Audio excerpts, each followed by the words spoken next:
oligopólio. É bem interessante esse assunto, porque assim, a gente vê o tempo todo no nosso dia a dia, né, concorrência entre as empresas.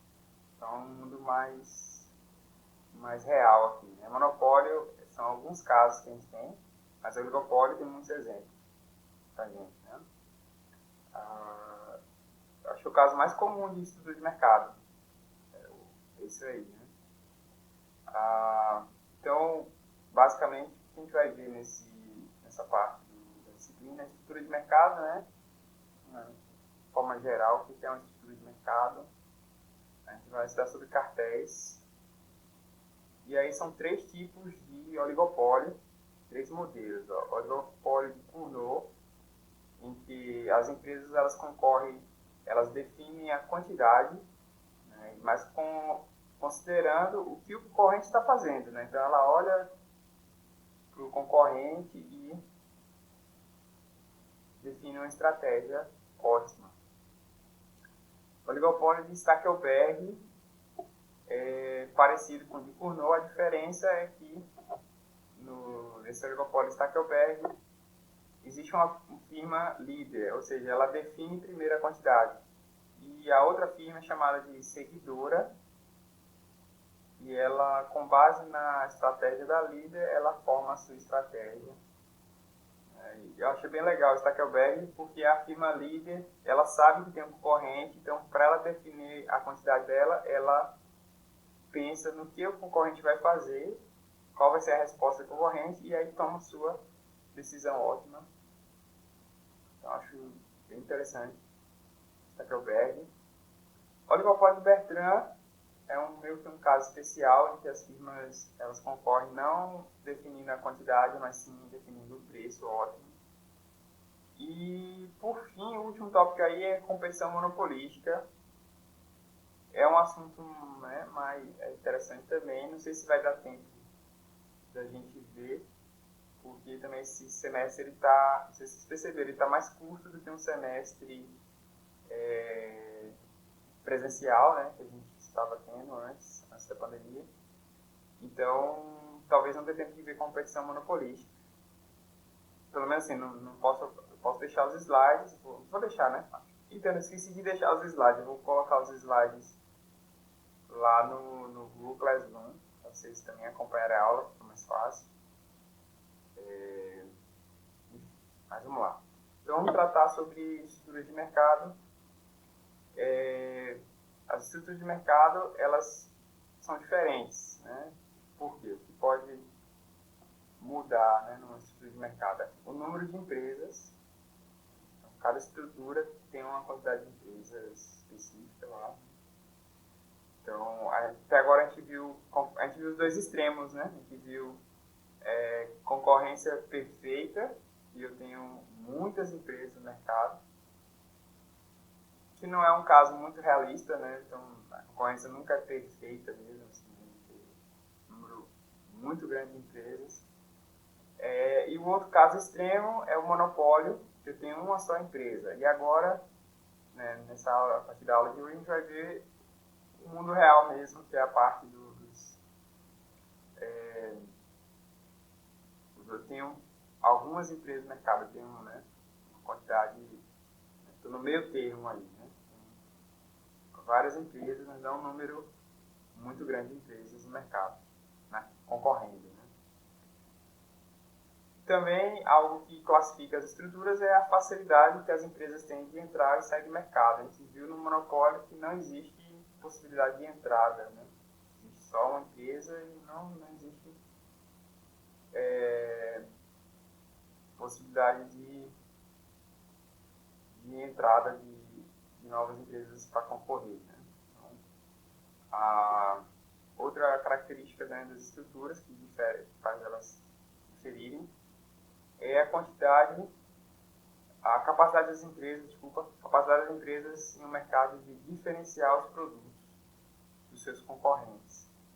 Então, quando a empresa ela consegue diferenciar o produto, isso também, principalmente na parte de concorrência monopolística, né? É o que diferencia essa estrutura de mercado. Então, gente vai ver uma nova estrutura de mercado que é o oligopólio. Eu tenho um pequeno número de empresas no mercado e existem barreiras ainda para a entrada. Não é um mercado perfeitamente competitivo, nem competitivo, né, de muitas empresas, mas tem poucas empresas disputando ali, né, aquele mercado.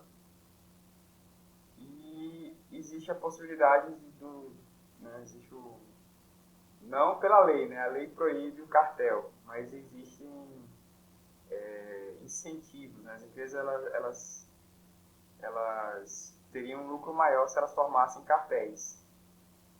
O que seria um cartel? Né? Quando aquele grupo de empresas coordena suas atividades como se fosse uma única empresa. É uma forma das empresas formarem um monopólio. Né?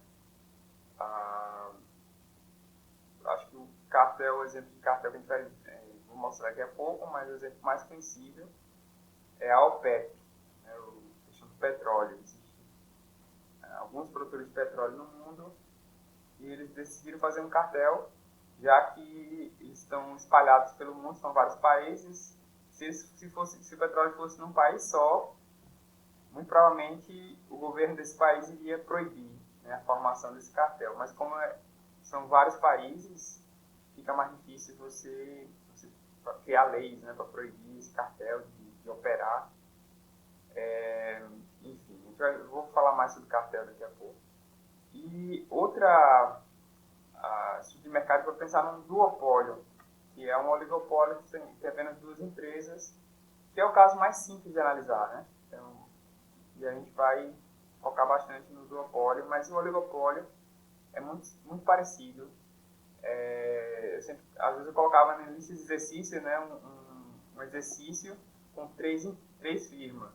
A análise é a mesma, praticamente. Então, só fica mais contas para fazer. Então, né, demora mais para você achar a resposta. Mas a análise é bem parecida do duopólio com três empresas, né, se for três empresas. Outra estrutura de mercado é a concorrência monopolista, que é uma estrutura de mercado que as empresas elas têm poder de mercado, porém, se uma firma nova entrar no mercado, ela não vai ter lucro. Então, é o meu termo aí entre uma estrutura que tem poder de mercado, tipo oligopólio, com uma estrutura de mercado que não tem poder como a concorrência. Então, a concorrência monopolista é um meio termo, tem característica das duas estruturas. Né? Então, algumas propriedades aqui é meio que um resumo de todo o assunto até agora e que a gente vai ver ainda mais para frente. Então, é isso que eu estava falando, né? O número de firmas é diferente nas estruturas de mercado. Então, no monopólio tem uma, no oligopólio tem algumas, poucas, né? A competição monopolística depende do mercado, aí mais relativo. Né? E na competição perfeita tem muitas empresas. Sobre as barreiras, né, que a gente falou lá, no monopólio não tem barreira, não há possibilidade, aliás, né, de entrada, de barreiras de entrada, então não há condições para entrar nenhum concorrente. O oligopólio tem uma possibilidade de entrada, mas ela é bem difícil, né, de se concorrer nesse mercado. E nos outros é livre entrada. A questão do lucro, monopólio e oligopólio, no longo prazo, eles vão ter um lucro muito acima daquele lucro contábil normal que as empresas têm. Né? Tem um lucro bem melhor. Já nas outras estruturas não tem lucro anormal. Né? O lucro é aquele lucro contábil que as empresas têm realmente, na prática. Questão de decisão de preço, todo mundo consegue decidir preço menos concorrência perfeita e geralmente o nível de preço é muito alto, a não ser na concorrência perfeita. Então sempre tem perda de bem-estar para o consumidor nessas estruturas de mercado.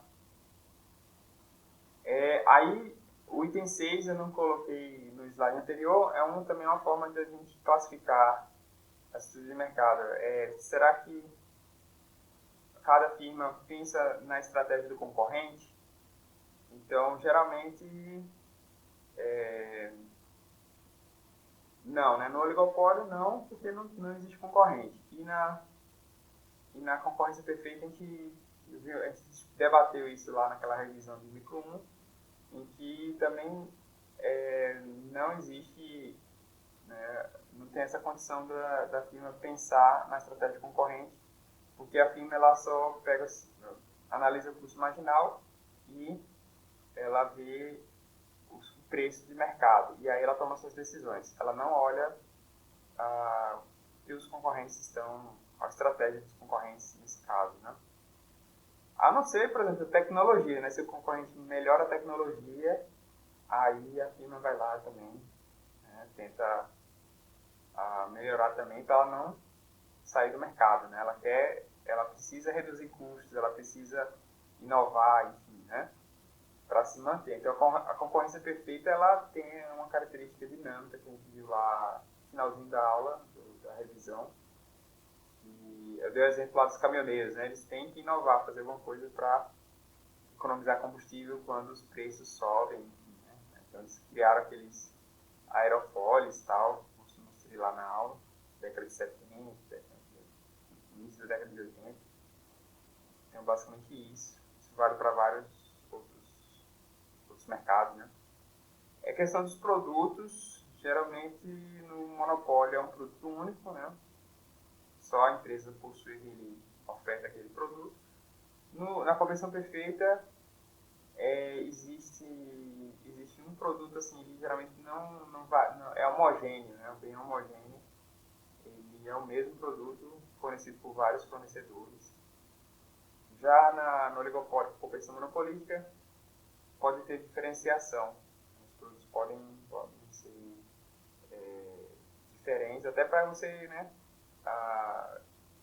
A ideia é você ter mais poder, né, de mercado, você diferencia o produto. E aqui tem alguns exemplos. Gás natural é um exemplo de monopólio em muitos lugares. Oligopólio, questão dos automóveis, né, são poucas empresas de automóveis numa região. Né. Competição monopolística, encanadores numa cidade pequena. Então, é um exemplo de competição monopolística. Já a competição perfeita, sei lá, produtores de maçã, né? O agrícola é bem um exemplo clássico de competição, né, praticamente perfeita. E aí eu falei que ia falar um pouco mais de cartel, né? Na verdade, e eu já falei isso, né? Que as firmas têm um incentivo de se comportar como um monopolista. Porque a gente viu lá, o monopolista ele tem um lucro muito alto. E a competição, quanto mais competitivo é o mercado, eu vou ter menos, né, os preços vão cair, né? E isso afeta o lucro. Então, eu já dei esse exemplo da OPEP. Então, a ideia do pessoal que faz um cartel é aumentar seus lucros, coordenando suas ações, né, para agir como um monopolista. Então, aqui nesse gráfico, a ideia aqui, né, do comparação, né, no lado esquerdo eu tenho a curva de custo marginal e a curva de custo médio, que é onde eu formo a minha curva de ofertas com o mercado competitivo, competição perfeita, né? Essa curva de oferta que é dada pelo custo marginal acima do custo médio. E aí o próximo gráfico, ele mostra a quantidade ofertada, né, a curva de oferta, como ela deveria ser feita, né? É interessante, ela só tem pontos acima do custo médio mínimo, custo médio mínimo aqui, e aí ela é, né, uma curva de inclinação positiva, e esse ponto E C, que é o equilíbrio no mercado competitivo, seria o preço PC, é o preço que as empresas elas deveriam, o preço de mercado, né, equilíbrio de mercado, no caso, o mercado competitivo. O oligopólio, ele é meio termo, né? Ele não vai ser o mesmo preço do mercado competitivo, mas também ele não vai ser o EM, né? Na verdade seria a escolha lá do monopolista do preço, né? PM. No oligopólio é meio termo, nem é PM nem é PC, é uma coisa entre os dois. E até o vídeo que eu vou, né, pedir para vocês fazerem para essa parte da disciplina é basicamente comparar, né, o oligopólio, o monopólio, concorrência perfeita e tal. Então, no monopólio eu tenho PM, preço mais alto, né? Então, um lucro maior ao fazer, né, agir como monopolista. Então, essa é o incentivo que o pessoal, né, as empresas no mercado de estrutura, né, com oligopólio, eles têm incentivo de aumentar os preços e formar um cartel para se comportar como monopolista. Então, essa é a ideia, fugir desse PC, né, que é o preço do mercado competitivo, e cobrar um preço maior, PM. Essa é a ideia. Só que esse cartel prejudica o consumidor. A gente viu lá, né, que existe perda, o monopólio gera perda de bem-estar, porque as pessoas vão consumir menos, né? Os preços estão altos, as pessoas consomem menos, isso gera perda de bem-estar. E mesmo o pouco que eles estão consumindo é um preço mais alto. Então isso também pesa, né? Gera uma perda para a sociedade também, viu lá, né? Então, uma perda de peso morto. Então, apesar de ter leis que proíbem o cartel, existem cartéis que operam em vários países. Então, é mais difícil você criar uma lei, né, que funcione para vários países. Enfim. Então, outra coisa que eles podem, né, que incentiva o cartel, né, é o fato de não haver punição, né, uma fiscalização eficaz. Isso atrapalha, né, isso gera incentivo para fazer um cartel.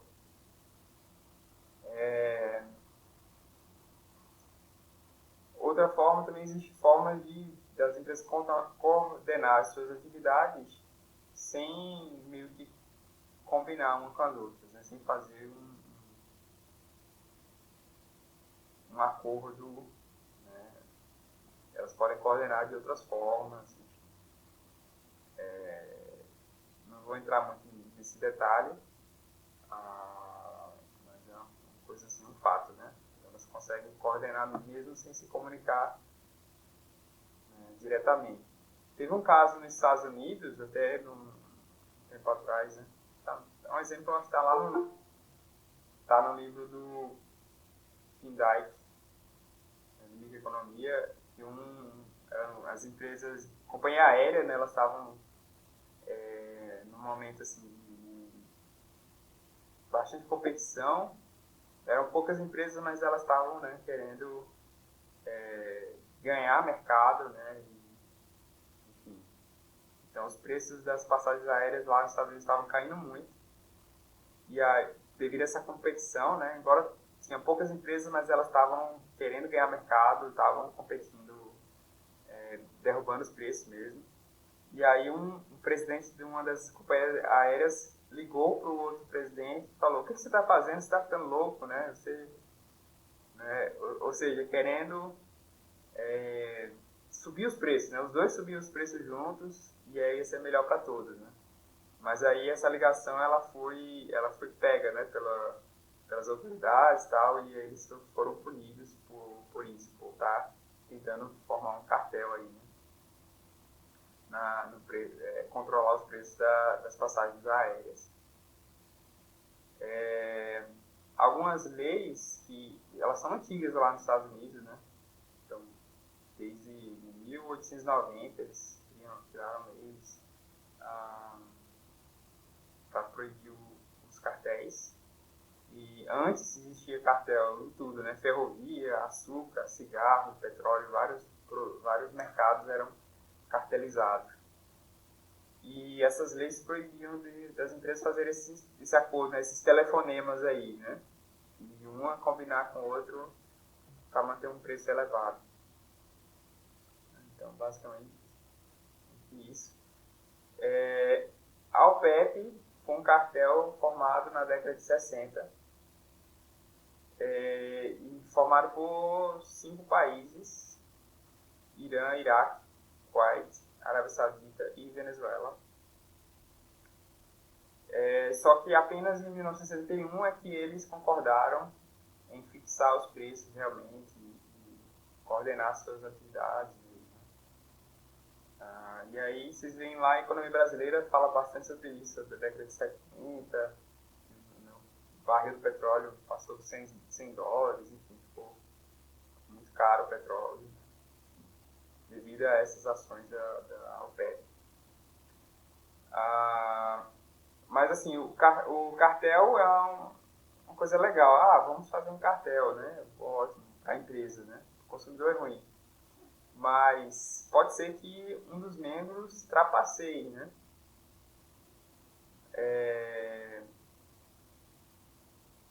Ou, né, que aqui um caso, né, é o segundo ponto aqui, né? Cada membro de um cartel tem incentivo para trair o acordo de cartel. Porque se você baixa o preço, você consegue vender mais, né? E o companheiro está vendendo alto, preço alto, ele acha que você vai, né, manter o acordo do cartel, e aí você aumenta seus lucros. Então, quem quebra o acordo do cartel, enquanto todos os outros estão mantendo os preços altos, essa pessoa que diminui o preço, ela aumenta as suas vendas e seu lucro.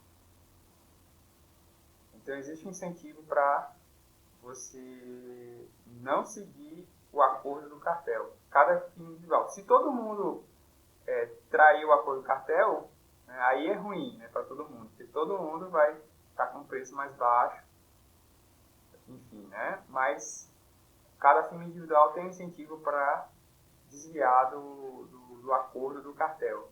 Então, isso é um problema de você manter um cartel. Você tem que fiscalizar os membros do cartel, ver se eles estão cumprindo os acordos, né? Essas empresas que estão fazendo cartel. Outro problema, né, outra coisa que dificulta a formação do cartel é que pode haver membros que não fazem parte do cartel que conseguem ofertar, né, uma boa parte do mercado, da mercadoria lá, para atender a demanda daquele mercado. Então o cartel acaba ficando enfraquecido devido a alguns membros que não fazem parte dele estarem fornecendo as mercadorias a um preço mais barato, já que ela não fez nenhum acordo de cartel. Então, para impedir que o cartel ele perca o seu poder, é preciso detectar e punir, detectar as pessoas que quebram o acordo do cartel e punir os infratores. Enfim, e outra coisa que é mais difícil, né, manter o comportamento escondido dos consumidores das agências governamentais. Então, era basicamente isso pela de cartel, mas existe outra forma de você aumentar os lucros das empresas. Elas podem uma empresa comprar a outra, você comprar as concorrentes. Foi o que o Facebook fez, né? Comprou outras redes sociais, né? O Instagram, né? Enfim, o Facebook ele fez isso bastante. Então essas fusões, elas fazem com que você forme um cartel, né, legal, né? De certa forma, você vai juntar as empresas ali para ter um mesmo gerente, né, a mesma direção da empresa, como uma empresa só. E aí, lá nos Estados Unidos existem leis também que proíbem, né, ou que dificultam a formação dessas fusões aí, porque elas analisam se isso vai realmente prejudicar a sociedade antes de permitir que uma empresa compre a outra. No Brasil também tem o CAD, né, que tem esse papel também de analisar essas questões. É muito importante isso. Então agora vamos, né, falei um pouco sobre cartel, sobre fusões, também são uma estratégia semelhante ao cartel, só que uma forma legal de fazer isso, né? E agora sobre o oligopólio, para entrar agora no assunto oligopólio. E vamos ver 3 modelos que eu falei lá, né? Cournot, Stackelberg e Bertrand. E algumas hipóteses aqui, né? Que a gente porque aqui a gente está simplificando, na realidade é bem mais complicado. A gente vai simplificar um pouco de algumas hipóteses para a gente analisar isso aí. Primeira hipótese é que a gente vai ter só 2 empresas, mas nada impede de analisar, como eu falei no início da aula, pode analisar para 3, 4 empresas, enfim, várias empresas, né? Mas é mais simples analisar com 2, porque até para fazer o gráfico fica mais fácil também. E se for fazer com 3, o gráfico tem que ser em 3D, né? Já é mais complicado. A segunda hipótese aqui é que as empresas são idênticas, né? Então, as empresas são muito parecidas, né? Essa é a ideia. Tem a mesma função custo, produção homogêneas. E essa terceira hipótese eu vou relaxar, né? No início eu vou usar o modelo de Cournot, eu tenho apenas um período. E cada empresa escolhe a quantidade apenas uma vez. No monopólio de Stackelberg, eu vou ter 2 períodos, vou ter mais de um período. Então a empresa, elas define o preço e a quantidade, né? E aí, no novo período, então no Stackelberg tem 2 períodos, mas no Cournot é apenas um período. Essa é a hipótese que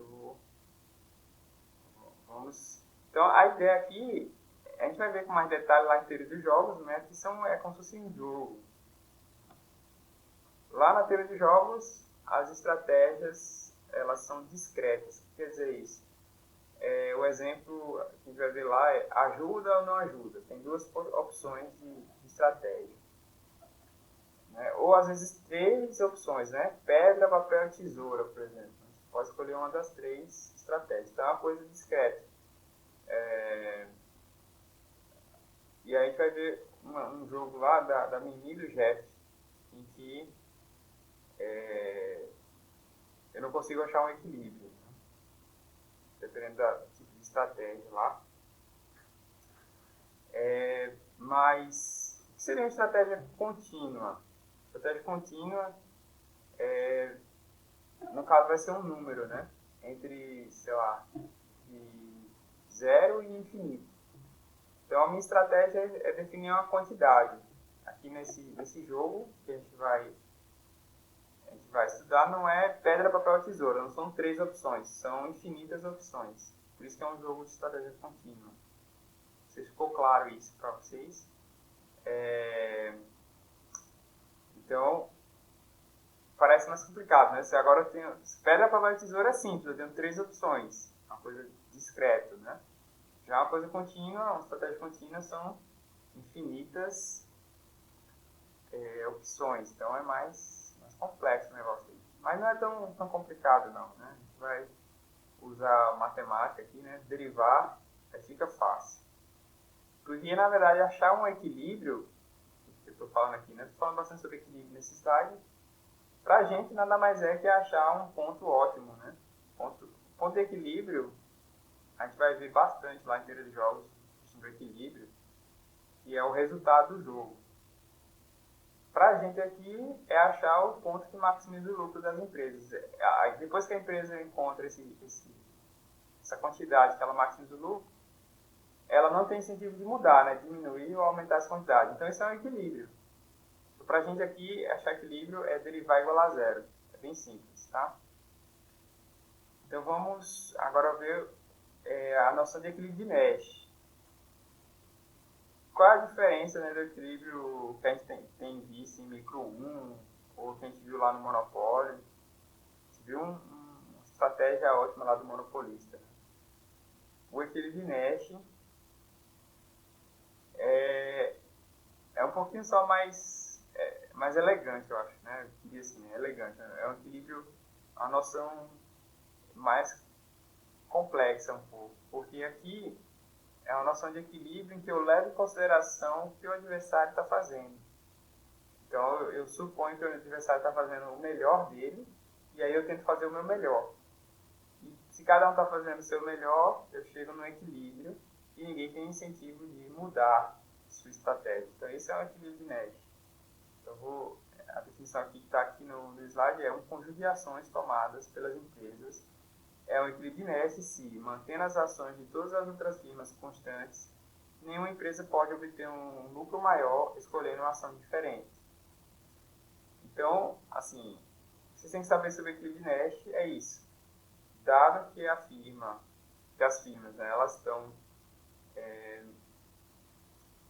mantendo sua decisão, elas decidiram lá produzir cada uma 50 unidades do produto. Então, dado que as duas estão produzindo 50 unidades e não vão mudar, né, nenhuma empresa pode aumentar seu lucro escolhendo uma quantidade diferente. Por exemplo, se uma das empresas muda para 52, o lucro vai cair. Se for um equilíbrio de Nash, 50-50, né? Cada firma escolher 50 com uma quantidade ótima, né, de produção. E se elas estão no equilíbrio de Nash, se alguma mudar para 51 ou 49, o lucro dela vai cair. Então, essa é a noção de equilíbrio de Nash. Eu acho que é simples, como a gente mostra um exemplo numérico, né? Se as duas têm 50 de estratégia e uma alterar, e isso é um equilíbrio de Nash, e uma delas alterar a quantidade, alterar a sua estratégia, o lucro necessariamente vai ter que cair.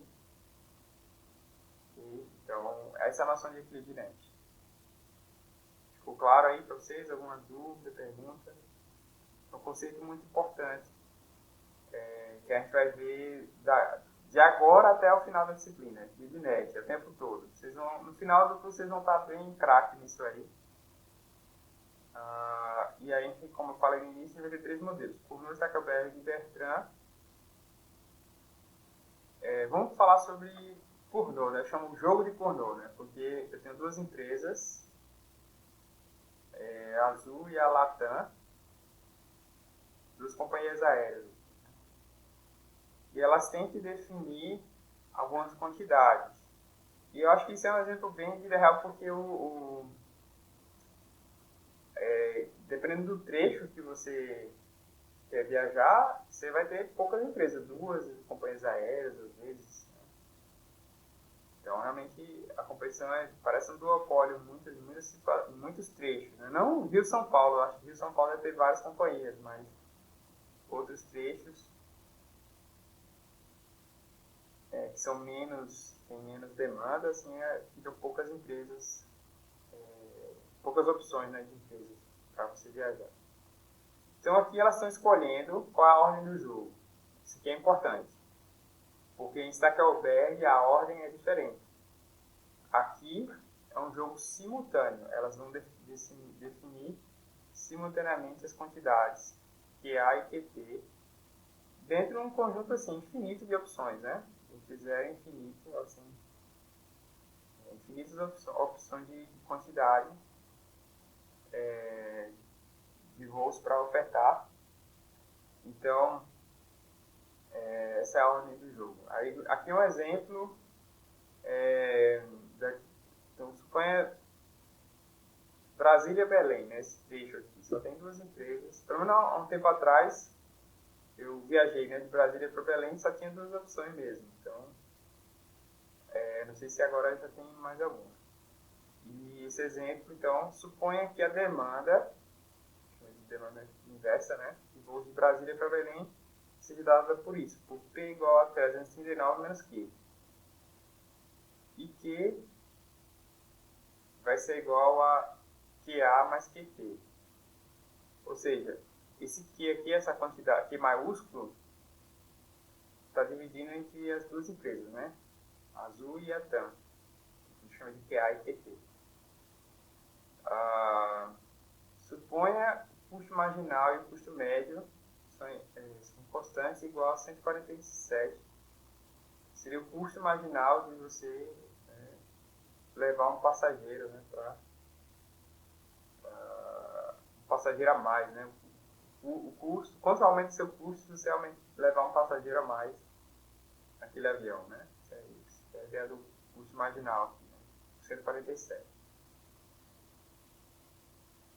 E aí a famosa pergunta,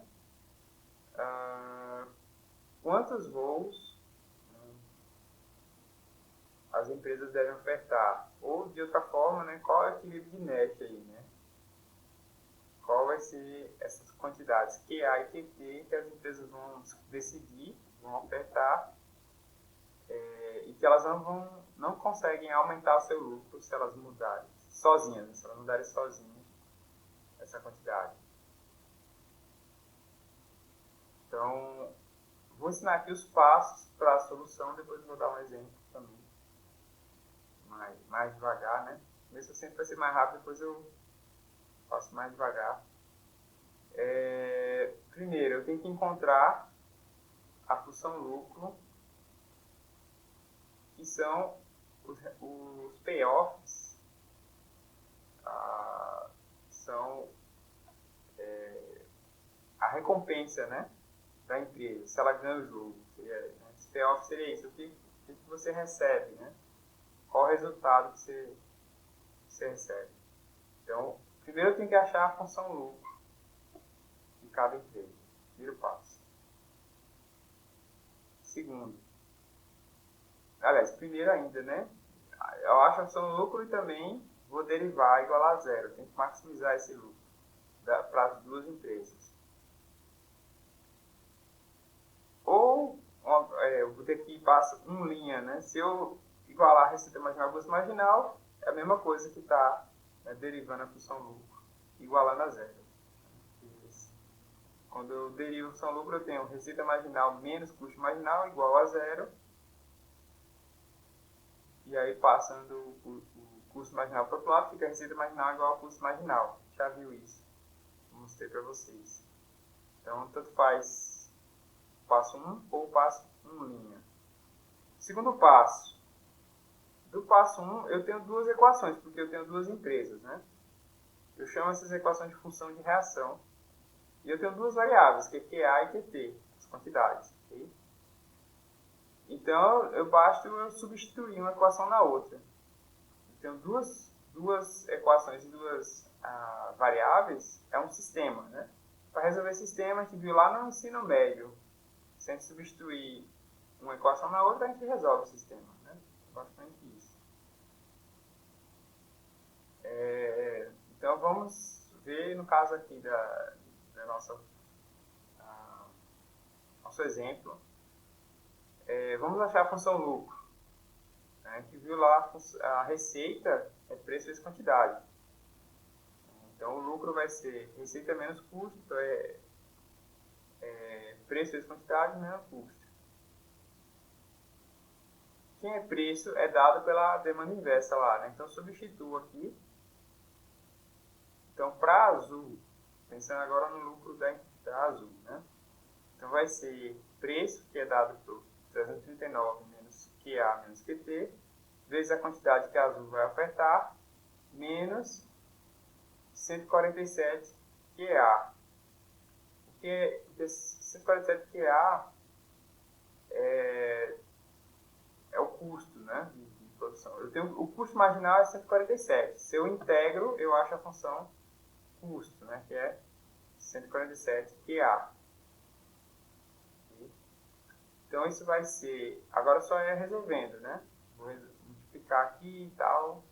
Resolvendo aqui, eu encontro essa equação aqui. 192 QA menos QA ao quadrado menos QA vezes QT. Próximo passo. Alguém lembra o que tem que fazer agora?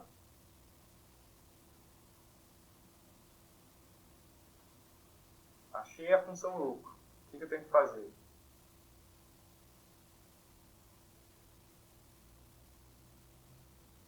Alguém está ouvindo?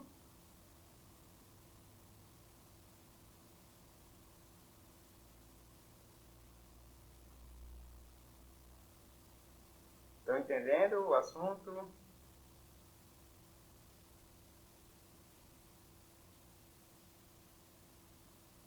Sim, estão ouvindo, ótimo, que bom. Então, o que eu tenho que fazer agora? Eu tenho a função lucro da Azul, encontrei a função lucro. Só um detalhe aqui, né? Isso, derivar e igualar a zero, muito bem, né? Mas eu vou derivar em relação a QA ou em relação a QT?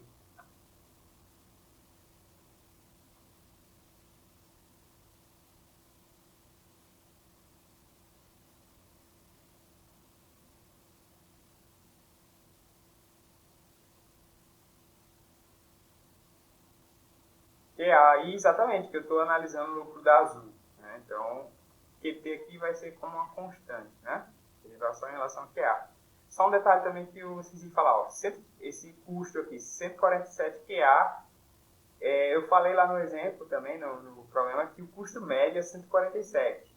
Então, se eu tenho um custo médio, para achar o custo total, basta multiplicar pela quantidade. Então, menos 147 QA vai ser o custo total. Então, essa é a equação para a função lucro.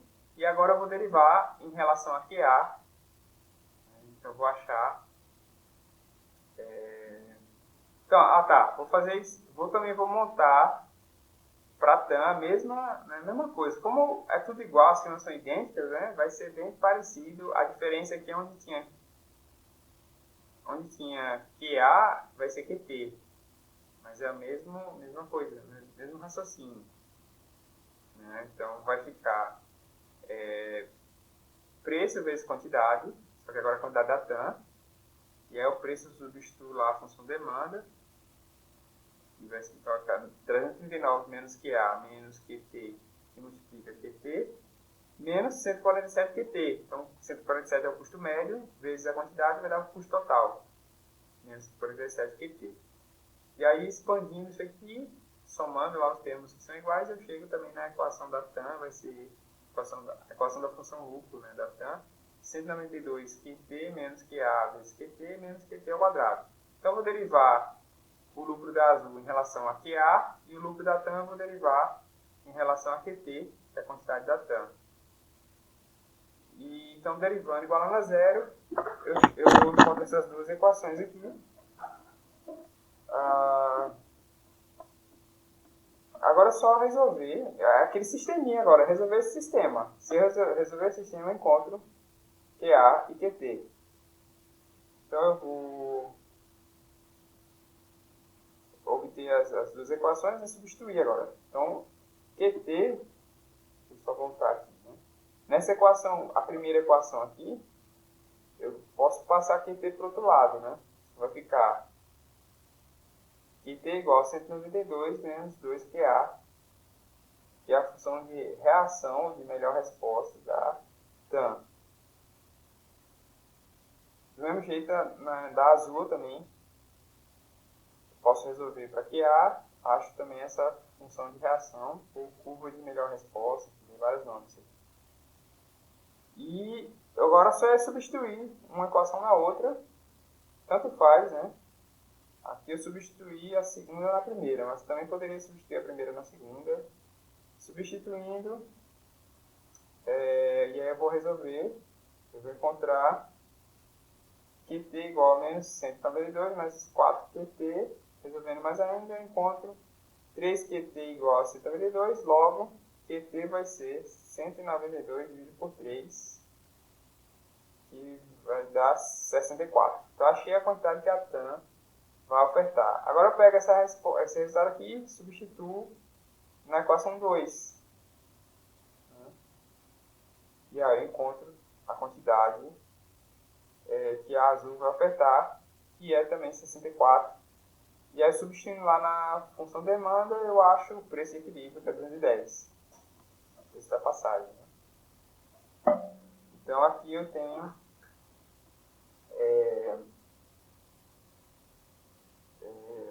o resultado, né? Basicamente isso. Acharam fácil, difícil.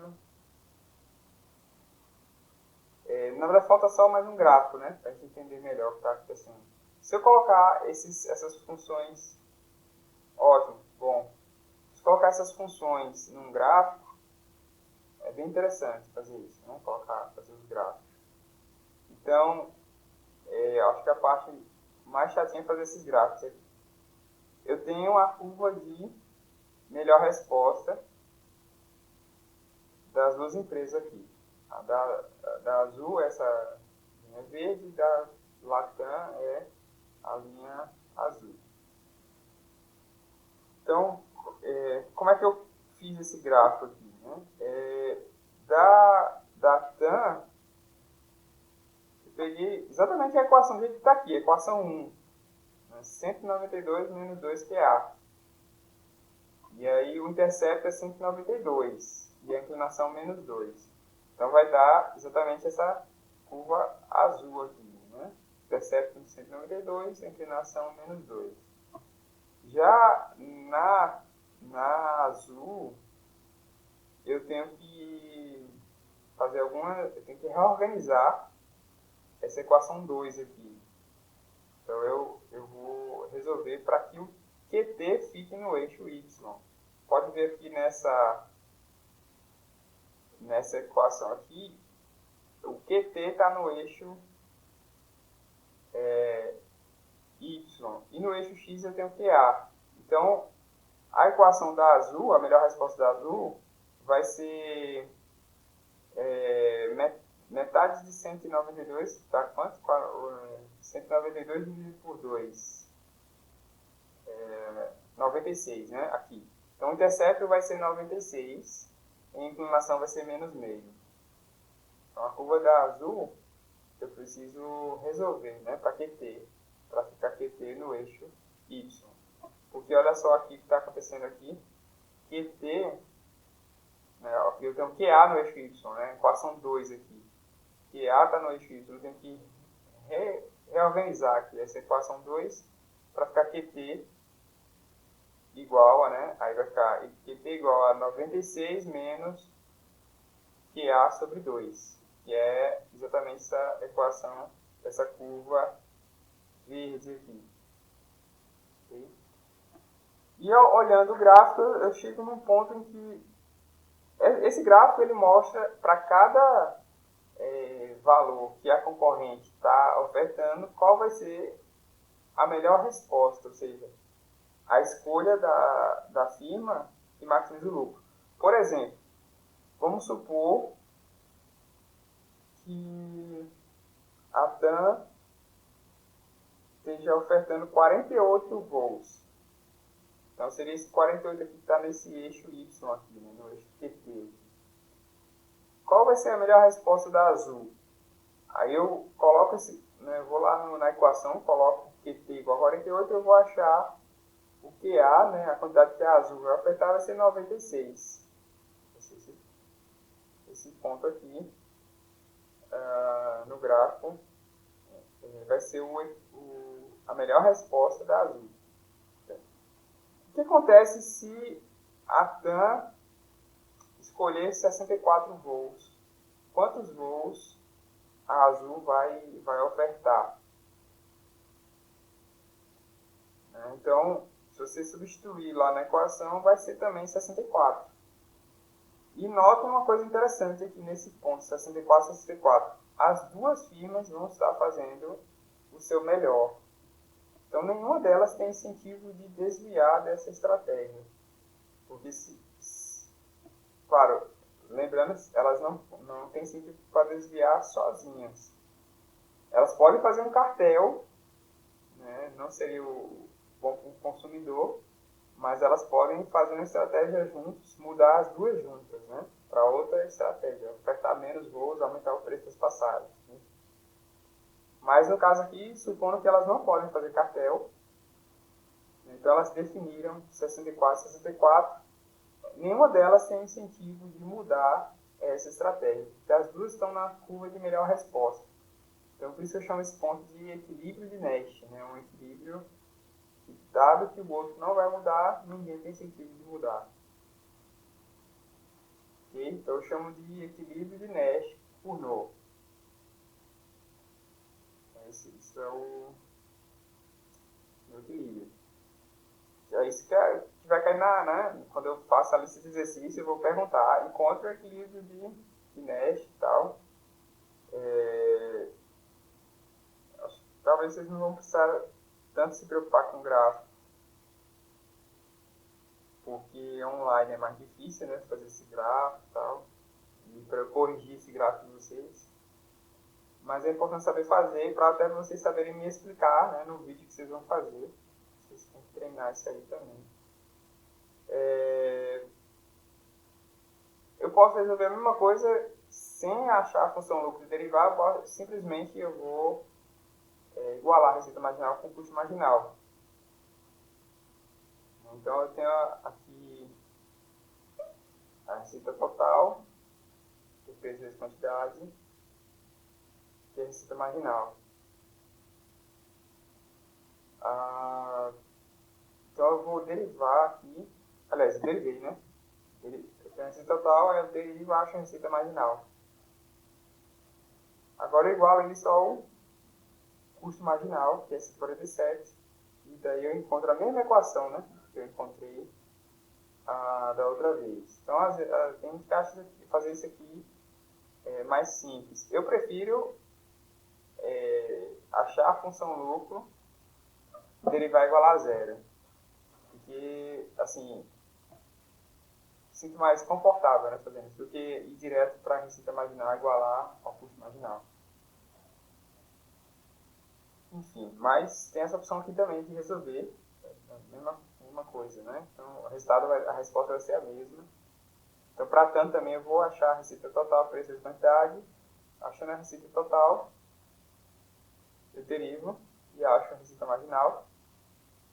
E vou igualar ao custo marginal e encontro a função reação da TAM, né? E aí, eu resolvo as equações do mesmo jeito que eu fiz lá, só repetindo tudo, né? Eu resolvo o sistema e encontro as quantidades, né? Que T vai ser 64 e da azul também vai ser 64, o mesmo preço do líquido. Então, são duas formas de resolver. Então, tem mais um exemplo que eu vou deixar para, né, vou encerrar a aula aqui. Quando a gente for 10h30, eu resolvo isso para vocês. O ideal até é vocês tentarem resolver, né? Vou deixar esse slide aqui. Queria que vocês, então, anotem, tentem resolver isso, né, no intervalo aqui. Vou dar 20 minutos aí, né?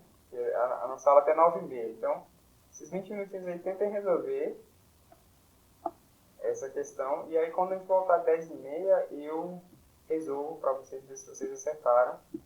Eu queria que vocês colocassem o nome no chat aí para, né, registrar aí a participação de vocês, a presença de vocês. Sim, aí vou parar a gravação agora, eu respondo as perguntas de vocês. Pausar aqui a gravação.